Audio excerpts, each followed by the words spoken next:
As Your Heart Betrays You, Part 31. A Miraculous Ladybug Fanfiction written and narrated by Mira Rose. Artwork by Evenart Adam on Instagram and Tumblr. You can find a link to them in the description box, as well as a link to the prior 30 parts of this story. If you haven't already, don't forget to like this video and leave a comment to help support the YouTube algorithm. If you don't know what to comment, put childhood friend. Please enjoy As Your Heart Betrays You, Part 31. Adrien Agreste, 23 years old. Paris, France. Adrien didn't return to his seaside cottage after showing Ladybug he was her partner. He went back to the mansion he grew up in, sat on the edge of his bed, and ordered Chinese food. It was a noodles and rice kind of night, and he made sure to bribe Leon's cheese into a last-minute fulfillment of goodies for Plag and Nuru. It smells like a gas station in here. Ew!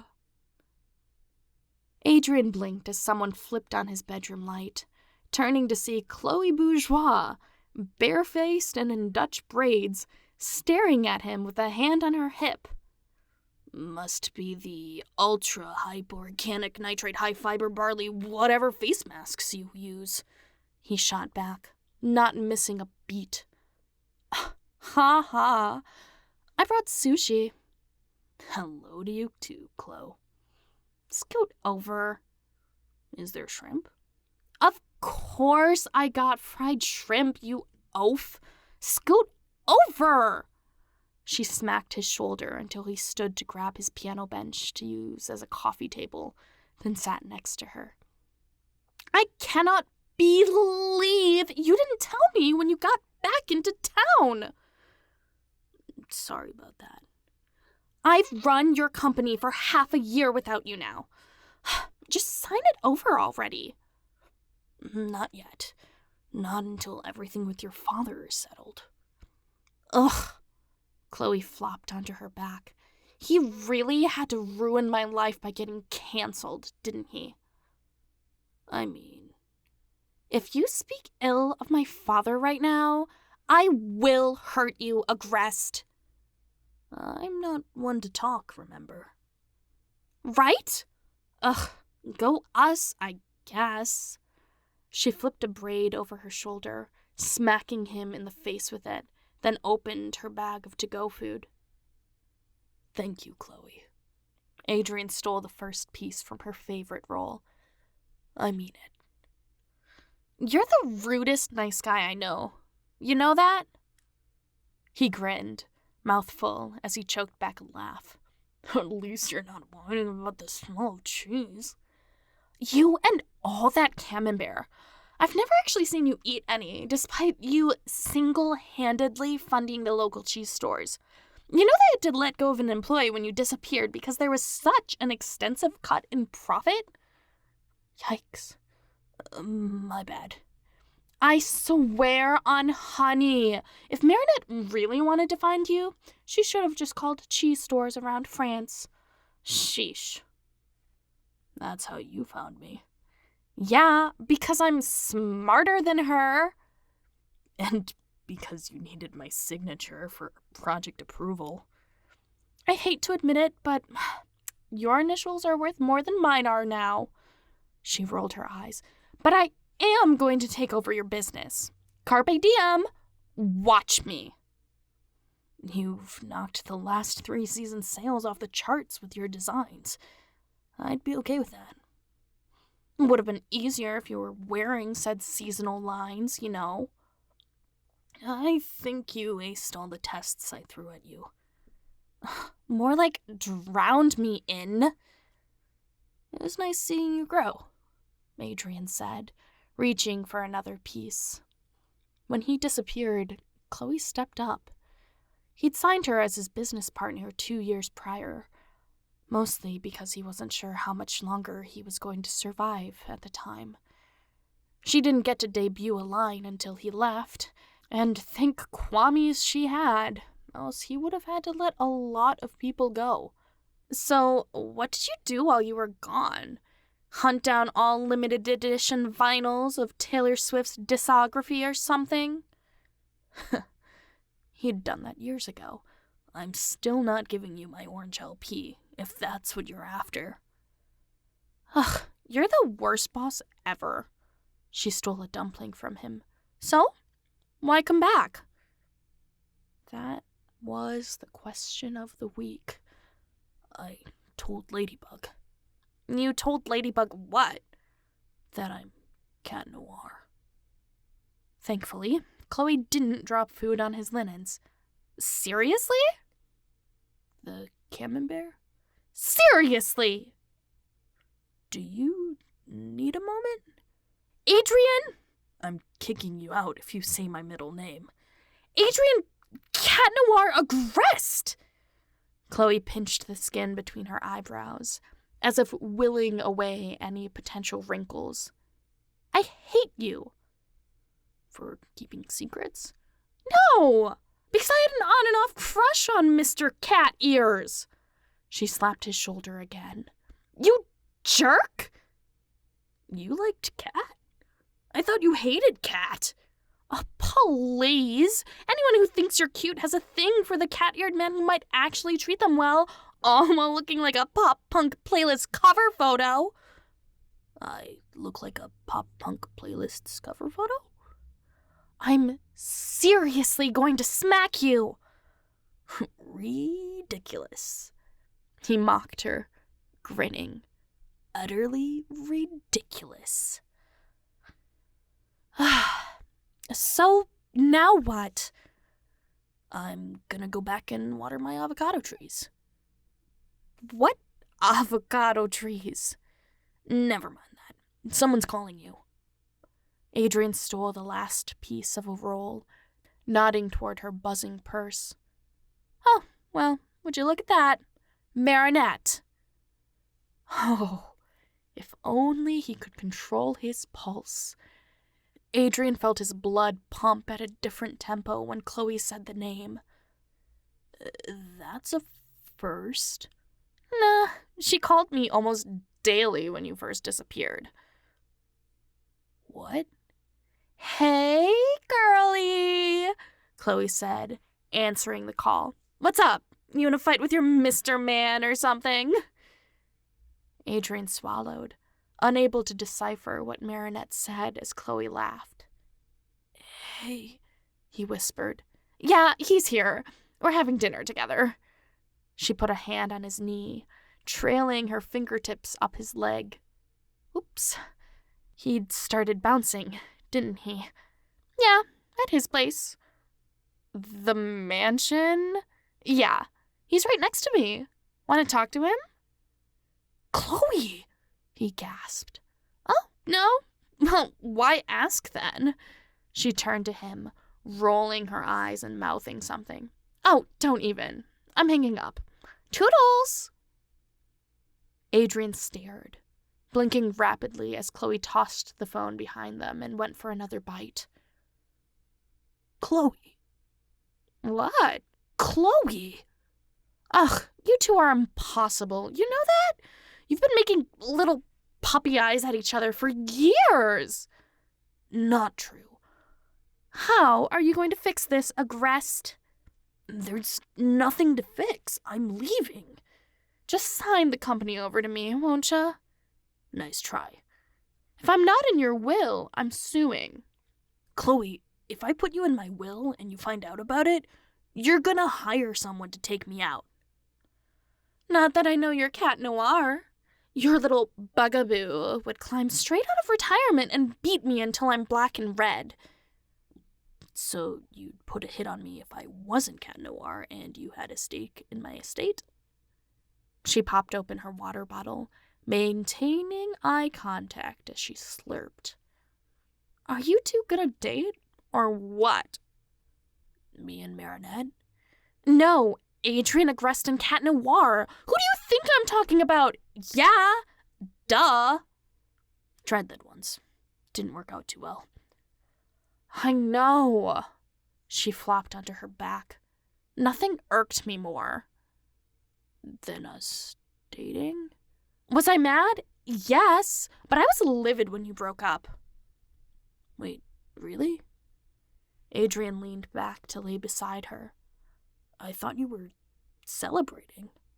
Adrien, me coming over and gluing myself to your couch to watch Legally Blonde is not me celebrating your heartbreak. I broke up with her, remember? Oh, trust me, I do. It also catapulted you into dating anyone who made eye contact with you across a room for more than 5 seconds at a time. You know, you and I never dated. Yeah, because I know desperation when I see it. You never got over her. No. I never got over Ladybug. Oh, whoa, is Cat Noir. I don't believe you. Excuse me? He propped himself onto an elbow, abs curled to look at Chloe. You're wrong. I'm not, though. You've had a thing for Marinette since, ever. Have not. She rolled her eyes and scoffed. Please. You denying your feelings for Marinette is as classic as Ladybug saying she doesn't see Cat Noir as a man. Adrien flopped down. He swallowed. She loved him. She thought she loved him. Cat Noir was Adrien aggressed. He had no idea what would come next. She? Chloe echoed. I need to water my avocado trees. Well, how does that correlate with your last sentence? I need to water my avocado trees. Adrien rolled so his back was to her. Oh, you're in a mood again, aren't you? Chloe. I brought you sushi. I get to criticize your depression. Adrien reached up, felt for a pillow, and threw it at her. You'd make a horrible therapist. You know that? She didn't answer right away, poking him in the shoulder until he rolled to see her propping her head on her arm. Hey, Adrien? Yeah? When's the last time you thought about dying? He looked away, then sat up. It's not like I want to. Okay. Her hand traced his spine, rubbing between shoulder blades. Okay. Thanks. What's going on between you and Marinette? He laughed, a sound of defeat. I don't even know anymore. What? Did you kiss her or something? I wish it were that simple. Ooh, this sounds juicy. I'm not telling you. She took her hand away, dropping any effort to rub his back. Ugh, you're boring for someone so dramatic. Thanks for coming, Chloe. Of course. She reached for his hand, then squeezed. Of course. But now Marinette and I are annoyingly close to each other, so you'd better make up with her. That's... He didn't know how. Or make out with her. One of the two. Chloe! What? Everyone's, tired of the slow burn thing you've got going on between you two. It's not... He sighed, then flopped back onto the bed. It's not that easy. To what? Kiss someone? Look at how many people you've dated. Chloe laughed as he glared at her. Okay, so, you messed up. Put on some Taylor Swift and go get the girl. It's what you want, isn't it? Is it? He hadn't had enough time post-reveal to assess how he felt. I need to water my avocado trees. Ugh, you and those trees. Are you hyper-fixating on an abstract ideal again? Yeah, maybe. That was easier than thinking about what he wanted from his relationship with Marinette. She might not even want a relationship with him anymore, platonic or otherwise. I'm gonna put on Legally Blonde. Join me on the couch? Adrien laughed. In a minute. I'll clean up. I'm gonna order snacks. As he gathered the bags and boxes, Adrien tossed a piece of hamachi in his mouth, then froze, as if paused by an outside force. He could taste it. It's not as if he couldn't taste things before, nor did food taste bad, per se, but he could taste this as it was, fully, as if eating with intention. When's the last time food tasted as it should, instead of a ghost of itself? Adrien? You good? Yeah, sorry, I'm coming. He looked at the box of food in front of him, then took it to the couch instead of putting it away. Were you not done? No, he laughed. I'm just getting started. You eat like a bird. What's going on? He took another piece and almost melted. I think, he said, mouth covered in rice and fish. I think I did something today that took off a burden. You're a weirdo. I'm gonna order more food. Any requests? What kind? One of everything. Chloe stared at him, jaw open as she curled her lips in disgust. What'd you do? Fight a grizzly? Hungry as a horse. I'm gonna order without you then. It clicked as he added another appetizer to his cart. Keeping his identity to himself for years created a burden that affected most other parts of his life, right down to how he ate his meals. Now that he didn't have to carry it, he felt light. Even with worrying about his relationship with his partner on his plate, he could keep eating. Once the realization hit, Adrien started laughing. He laughed and didn't stop even when Chloe started chucking throw pillows at him. He laughed until he sobbed, and he cried until Chloe burritoed him in a blanket, turned on a movie, and finished ordering food. Oh, he was exhausted, but it felt good. Years of exhaustion couldn't compare to what he'd all but barf up for the remainder of the evening, but it was therapeutic.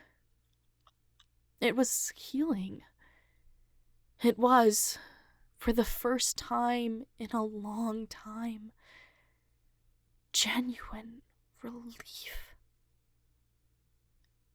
Adrien aggressed, pushed so close to the edge, finally tasted relief.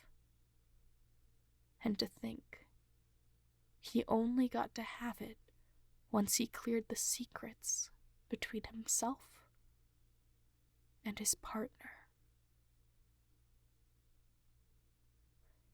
Thank you so much for listening. Part 32 is on the way. In the meantime, you can check out these other videos for more fanfiction, and I will catch you in the next one. Bye!